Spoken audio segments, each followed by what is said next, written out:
People keep asking me why I switched from she, they to they, them, and honestly, I've heard enough.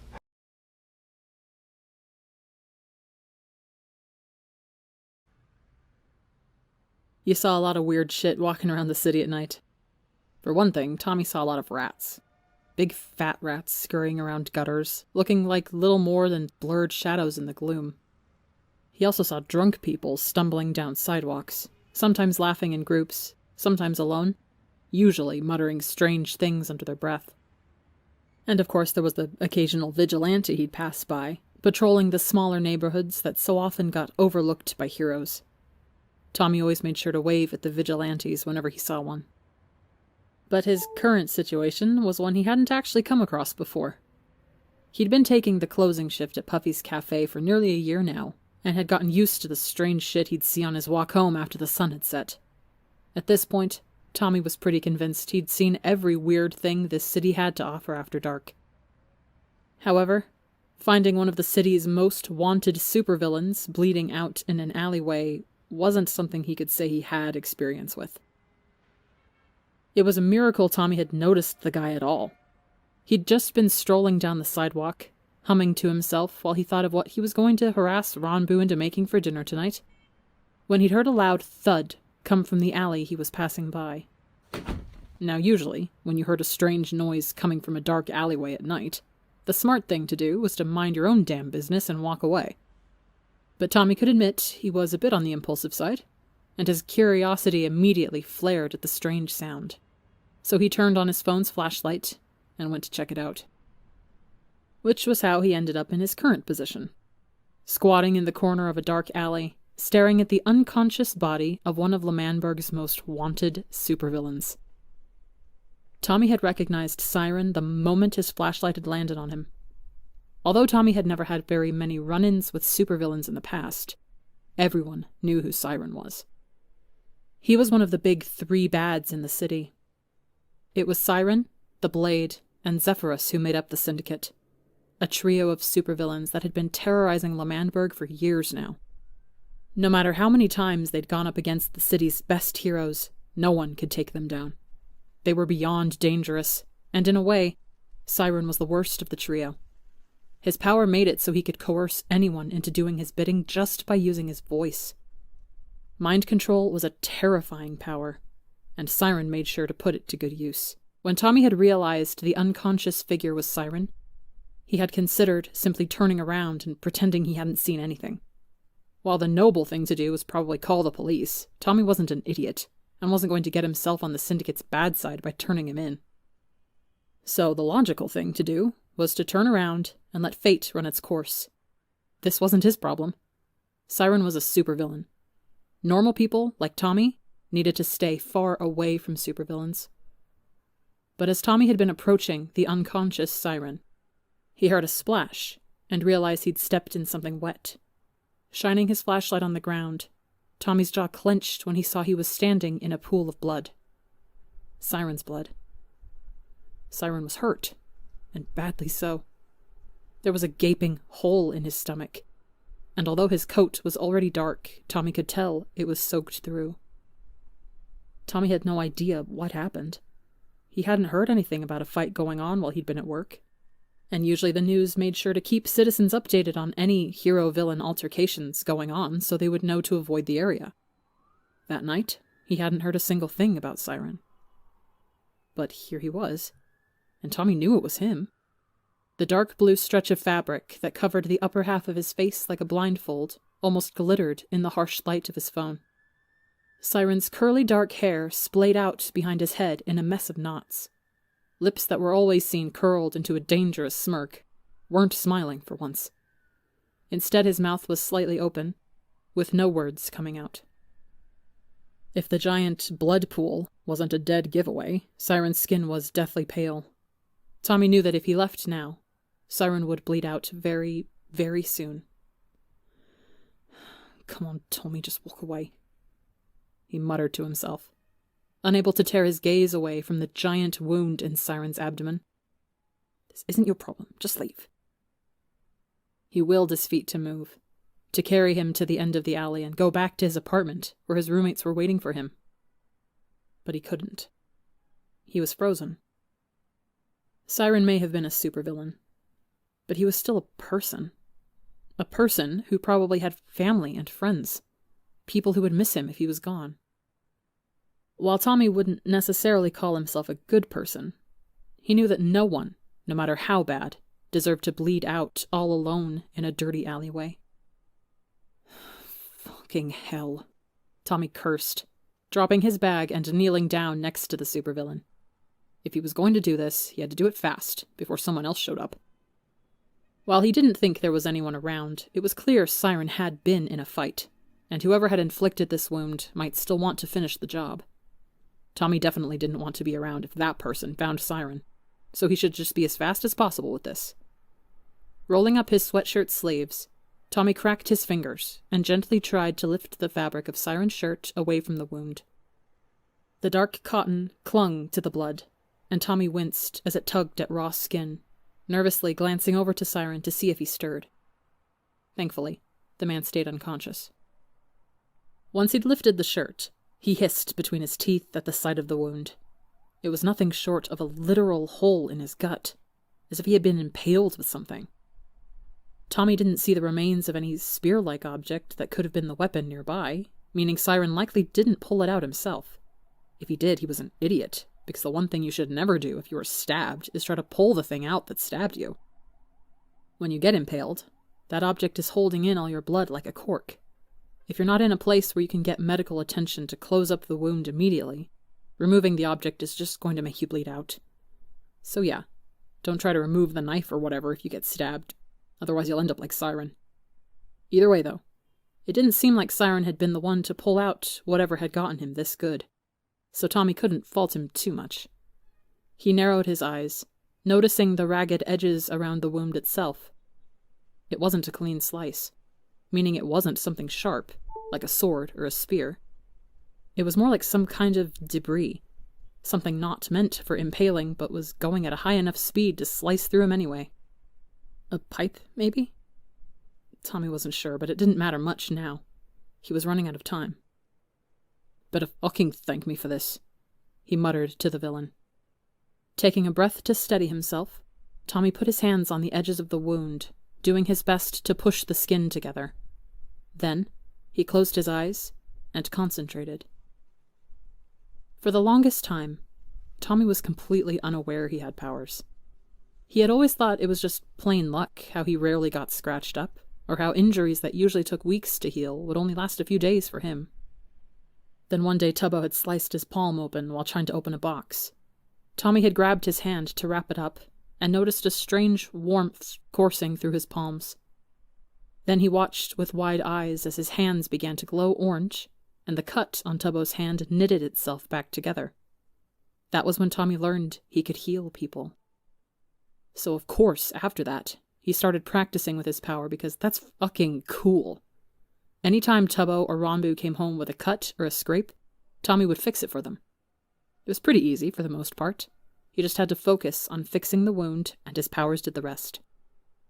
A wound like this, though, this was way bigger than anything Tommy had tried to heal before. It didn't matter, though. Tommy was a big man with the best powers. He could fix this. Hopefully. As soon as his hands began to warm up, Tommy could tell this was going to take a lot more out of him than any other wound had before. He kept his eyes shut, focusing on keeping the energy flowing from his hands. He could tell that it was working. Underneath his fingers, he could feel the skin knitting itself back together. But as the seconds ticked on, Tommy's head began to pound. There was a throbbing behind his eyes that he'd never felt when using his powers before, and it was getting worse with every beat. Tommy grit his teeth, struggling to keep his focus. It hurt healing this wound. The pain behind his eyes was like being stabbed in the head over and over, and it was getting hard to breathe. He just needed to get the wound to stop bleeding. It didn't need to be a complete fix. Finally, when his head felt like it was going to explode, Tommy lifted his hands from Siren's stomach. He breathed a sigh of relief, the pounding in his head fading almost instantly. He took a few moments to catch his breath, shoulders shaking with exhaustion, before opening his eyes to see his work. The wound wasn't fully healed. Tommy had figured that already. Healing a wound as massive as that wasn't something Tommy could do in one go. But the gaping hole was much smaller now, and had stopped bleeding entirely. Along with that, there was more color in Siren's cheeks, and Tommy wondered if his powers had helped fix some of the blood loss Siren was suffering from as well. Either way, his work here was done. Looking at his hands, Tommy winced when he saw they were slick with blood, and ended up using the edge of Siren's jacket to wipe them off. Hopefully he wouldn't mind. The thing was already covered in blood anyway. As he pushed his sleeves back down, though, Tommy didn't notice the way Siren's lip twitched, nor did he notice the way he flexed his fingers. No, Tommy didn't notice any of that, until Siren was bolting upright and lunging for him. Tommy yelped as the villain grabbed his shoulders, slamming him into the hard brick wall and pinning him there. "Hey man, what the fuck?" Tommy shouted, squirming against the arm pressing his back painfully into the wall. "Where the hell am I?" Siren hissed in a scratchy voice. Logically, Tommy should be terrified, considering one of the most dangerous supervillains was awake and pissed. But the exhaustion weighing down his bones smothered any fear he might have felt at this moment. "Take a look around, dickhead. You're in an alleyway." Tommy snapped, wincing as his skull dug into the stone. "Yeah, I fucking figured that, Einstein." Siren shot back, sneering at him. "What part of the city am I in?" "East side. Quite lovely at night, save for the rats and trash everywhere." Tommy deadpanned. Although Tommy couldn't see Siren's eyes behind his mask, he could imagine the man was frowning. "East side. Yeah, that sounds right," he muttered, nodding to himself. "What happened? How did I get in this alley?" "Beats me, mate. I was just walking home when I found you here lying in a pool of your own blood," Tommy told him, still squirming against the arm pinned against his chest. "Blood?" As if he had been too confused by his situation to feel any pain, suddenly Siren winced and glanced down to his stomach, pulling his shirt up to see the partially healed wound. "Oh fuck, yeah, that." He stared at the wound for a moment, pursing his lips, before he whipped his head back up to Tommy. "I should be dead right now. How am I not dead?"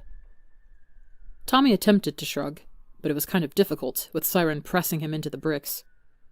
"That would be thanks to me. I saved your life, you're welcome." "But there's no bandages. What did you do?" Holding up his one free hand, Tommy grinned. "It was your lucky day. You were found by the one big man in this city who can heal people with his hands." Siren was likely frowning again as he glanced at Tommy's hand. "You have healing powers?" "Sure do. Though let me tell you, it was a bitch trying to heal that stab wound you got. I'm not used to healing bigger stuff like that, so it's all the more reason to thank me." There was a beat of silence as Siren considered him, a faint dripping noise echoing through the alley. The grin slowly slid off Tommy's face as he realized he might have pushed it a little too far. Here he was demanding a thank you from one of the greatest supervillains around. If Siren wanted, he could tell Tommy to go jump in the river right now, and Tommy wouldn't be able to do anything about it. "Do you have any idea who I am?" Siren finally asked. Surprisingly, he didn't sound angry. More than anything, he just seemed confused. Tommy had to admit, that wasn't what he was expecting. "I think you'd be hard-pressed to find someone in the city who doesn't know who you are, Siren," Tommy said, giving him an unimpressed look. "What do you want from me, then? No one will just save my life without expecting something in return," Siren asked, a deep bitterness in his voice. Nothing?" In all honesty, Tommy hadn't even thought of that as an option. "I don't know, man, I didn't really have a reason. I just didn't think it was right to just leave you to die." Tommy paused, then smirked. Besides, it would have been really embarrassing for the big, terrifying Siren to bleed out in a random alleyway. I figured I'd save you the humiliation. Siren's lips twisted. "You're lying," he snapped. "You want something, or you're working for someone, or—" Siren cut himself off, stiffening suddenly. "You looked under my mask, didn't you?" "What? No! Tell me the truth," Siren said, a strange echo reverberating through his words. Tommy blinked. The words rushed out without him thinking of them. No, I didn't look under your fucking mask. That'd just be a shitty thing for me to do now, wouldn't it? Tommy snapped, bristling at the accusation. Then why did you save my life? I told you already. I didn't think anybody deserved to bleed out all alone in a gross-ass alleyway. If you're going to die on the street, you at least deserve to do it in a nice neighborhood, like West End or some shit. Some other rats won't get you. Siren stared at him for a moment, the confusion practically radiating off of him. Even so, after a few tense seconds, the grip on Tommy's shoulders loosened, and Siren backed off. Tommy slumped forward immediately, rubbing the back of his head where it had been pressed against the brick. Fucking hell, mate. You're stronger than you look. What, do I not look strong or something? Siren asked, now leaning against the opposite wall of the alley. I mean, next to the blade, you're a bit of a twig. Tommy shrugged, rolling out his neck. Siren scoffed. Okay, yeah, compare me to the fucking blade who I've seen lift a car. I know I look like a twig next to him, literally everyone does. Dream holds up pretty well next to him, Tommy pointed out. Oh, are you a Dream fanboy or something? Siren asked in a mocking tone. Tommy resisted the urge to grimace. Oh, no way. That guy's a douche. This made Siren snort. You're not a fan of the city's #1 hero? Not really. You can only watch so many say no to peer pressure and stay in school videos during detention before you start resenting the guy. Wait, he's in those? Siren asked. Tommy nodded, and the villain let out a bark of laughter. Holy shit, that's fucking hilarious. Oh, I'm so gonna make fun of him with that next time we fight. Then, as if a switch had been flipped, Siren's smile fell as he glanced at his stomach once again. Well, that probably won't be for a while. There was something in Siren's voice that made Tommy frown. There was a reason that talking about Dream had made Siren remember the wound, and the logical explanation was that Dream was the one to do that to Siren. But that wound was brutal. Even when it came to the most dangerous supervillains, heroes were always encouraged to incapacitate, not kill. While Tommy could understand accidentally hurting someone enough to kill them, there was no way a wound like that could be accidental. Did Dream do that to you? Tommy asked in a low voice. Siren glanced over to Tommy and sighed. You don't need to know, kid. Gripping the edge of the wall, Siren pushed himself to his feet, wincing as he held a hand over his stomach. Anyway, I should probably get going. I guess I'll, see you around. Wait. Are you going to be able to make it back to your evil lair or whatever like that? Tommy asked, standing up as well. Through the blindfold over Siren's eyes, Tommy could feel the deadpan stare. Evil lair? He questioned. I don't know, you're a big supervillain. You guys have evil lairs, right? Siren snorted. For the record, no. We don't have evil lairs. We have houses like normal people, and yes, I should be able to get back on my own. Oh. Tommy looked at the ground. Well, you should have an evil lair anyway. It's a lot cooler than just having a boring-ass house. You're such a weird kid, Siren muttered, shaking his head. I'm not a kid, I'm a big man, Tommy protested. Whatever you say, strange child. Before Tommy could argue, Siren was limping out of the alley with one hand over his stomach, waving at Tommy with the other. Tommy watched as the shadowy figure turned left out of the alley, disappearing from sight. When Tommy followed, he looked down the street trying to see where Siren went, but only saw empty sidewalks bathed in the orange glow of the streetlights. He was gone. While it felt a little strange to just go back to his apartment after saving the life of one of the city's most dangerous supervillains, Tommy didn't exactly have much else to do. So he ignored the way his legs shook his fatigue, swung his backpack back over his shoulder, and continued down the street like nothing had happened. It was a cool night out in the city.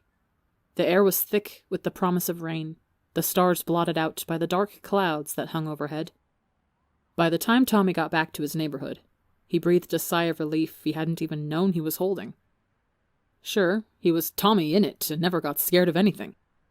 But those streets were pretty damn creepy when they were super empty like that. Trudging back into his apartment building, Tommy slumped against the back wall of the elevator and closed his eyes as it began to go up. The vibrations of the elevator car reverberated through his head, and all he could think of was how excited he was to pass out in his bed. "Guys, I'm home," Tommy announced as he swung open the door to his apartment. Stained carpet crunched under his shoes as he stepped inside, the door slamming shut behind him. "It's about damn time," Tubbo called out from where he was sitting at his computer desk, the bleached strands of his hair glowing in the white-blue light of his monitor. "You should have been home ages ago." Yeah, I got held up by something, but it's fine," Tommy said, waving off Tubbo's concerns as he dropped his backpack to the floor. Shuffling over to the couch, Tommy collapsed against the cushions next to Ronbu, promptly stretching his legs out across the length of the couch, with his feet ending up right on top of Ronbu's own legs. Ronbu glanced down at the feet in his lap and sighed, but didn't say anything, as he readjusted his own sitting position to be more comfortable.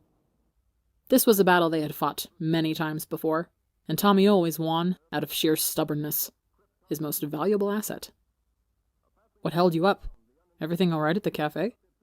Ronbu asked instead, resting his elbow on the arm of the couch. "Oh yeah, everything's fine.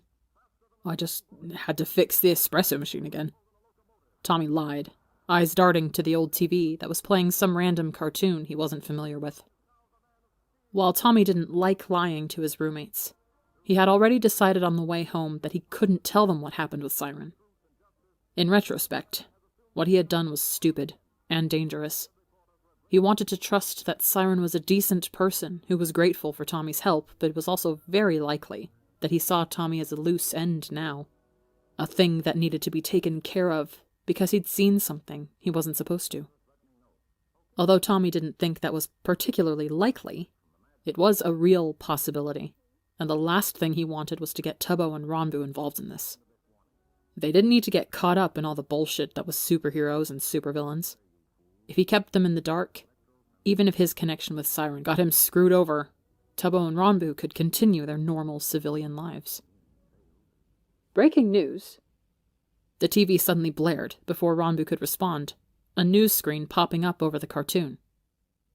"Wanted vigilantes Nuke and Ender were spotted in South Bay earlier this evening after halting the robbery of a convenience store."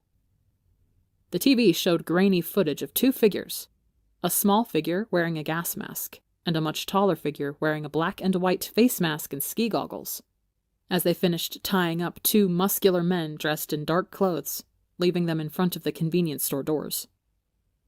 The two suspects were pursued by police, but escaped via rooftop. More footage, this time of the taller one, Ender, grabbing the smaller one and teleporting to a nearby roof in a flurry of purple particles. "While they are not considered to be active threats, please report any possible sightings to the vigilante tip number. Also, do not approach, as they are wanted criminals. Holt, back to you." The news switched back to the cartoon that had been on before, and Tommy frowned at the screen. There was no mention of Siren being spotted, and usually any mention of one of the syndicate would completely take over the news for the entire evening and following day. Was there really no one who had witnessed the fight that had gotten Siren so badly hurt? "Tommy, you good?" Ronbu asked, waving a hand in front of Tommy's face. "Oh shit, yeah, sorry. Zoned out for a second," Tommy said, glancing back over to his friends. "Just thinking about Ender and Nuke." He continued, laughing awkwardly. Ronbu, for some reason, stiffened at this and quickly turned his head away. "Oh, really? What about them in particular?" Shit. Tommy needed to come up with something to say. "They seem pretty cool." He shrugged, although he had barely paid attention to the two vigilantes in the past. "The small one can blow shit up, right?" "Yup, he sure can," Tubbo chimed in from the computer. "That's Poggers," Tommy muttered, leaning back against the couch.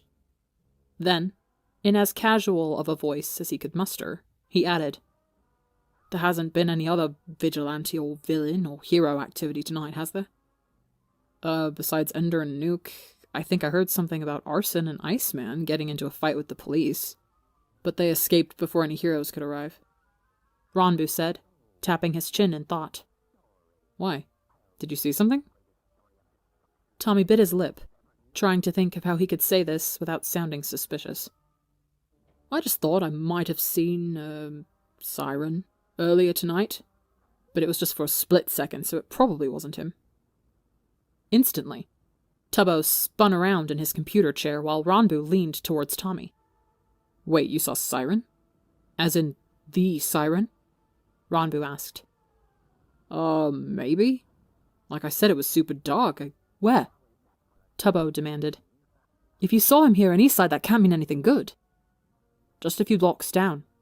I was walking down the street and I thought I saw a flash of his coat from the rooftop, but it was probably just my imagination. Tommy said, scrambling to back up the conversation. Okay, but just in case, where do you think you saw him exactly? Ronbu pushed, giving Tommy a strangely intense look. I don't know. What the fuck does it matter? Like I said, it probably wasn't him, and even if it was, he'd be long gone by now. Tommy exclaimed, looking wide-eyed between his two friends. Besides, what the hell are you two gonna do about it? You're not gonna call the police for an empty street. Ronbu and Tubbo shared a look for a brief moment, before they turned back to Tommy. You're right, sorry. I think we both just got freaked out that you might have seen Siren. Ronbu explained, slumping back down against the couch. Yeah, I don't want to think that the Syndicate is hanging around anywhere near Eastside. God knows the last thing we need is to come home and find the Blade fighting Dream on top of our apartment building. Tommy snorted. Well, while that would definitely suck, there's not much we could do to prevent that if it happens. He shrugged, also falling back against the couch. Once again, Tubbo and Ronbu shared an unreadable look, and Tommy frowned. Why are you two giving each other those weird looks? Tommy asked. What weird looks? We're not looking at each other. Tubbo shot back, immediately turning his head away from Ronbu. Tommy rolled his eyes. He could tell there was something going on between the two of them, and if he was a bit less exhausted, he probably would have pushed to find out more. But his energy reserves were completely sapped from healing Siren, and the pounding headache behind his eyes was only growing worse by the second. Well, I'll leave you to your weird staring contest or whatever, Tommy said as he pushed to his feet. Meanwhile, I'm gonna go pass out. Wait, but you haven't had dinner yet? Ronbu pointed out, giving him a worried frown. I left yours in the microwave so flies wouldn't get to it. I appreciate it, big man, but I'm too tired to eat right now. I'll eat it tomorrow for breakfast, Tommy told him, patting Ronbu's shoulder as he shuffled towards the bedroom. Spaghetti for breakfast? Ronbu muttered under his breath, which Tommy ignored as he shut the bedroom door behind him. Given the nature of their less than stellar incomes, the three of them could only afford a one-bedroom apartment. The bedroom itself had come with a queen-sized bed, and it ended up being cheaper to just hold on to that instead of trying to buy 3 single beds. As a result, the three of them had a rotation going as to which two slept in the bed, and who took the couch. More often than not, though, Ronbu would voluntarily take the couch because his feet hung off the end of the bed since he was ridiculously tall. Tommy didn't mind this arrangement at all, due to the fact that Ronbu had a tendency to talk in his sleep. If Tommy remembered correctly, it was supposed to be him and Tubbo sharing the bed tonight, and knowing Tubbo with his horrible sleep schedule, he wasn't going to crawl into bed for a while, meaning Tommy could stretch out as much as he wanted. Starfishing onto the bed, Tommy groaned and buried his head under his pillow. There was a lot he had to think about tomorrow when he woke up, namely how the hell he was going to deal with the possible issue of Siren. But for now, his most important job was to just fall asleep. And that he did. Within minutes, Tommy was out like a light. My favorite place in the world? Without question, is right next to you.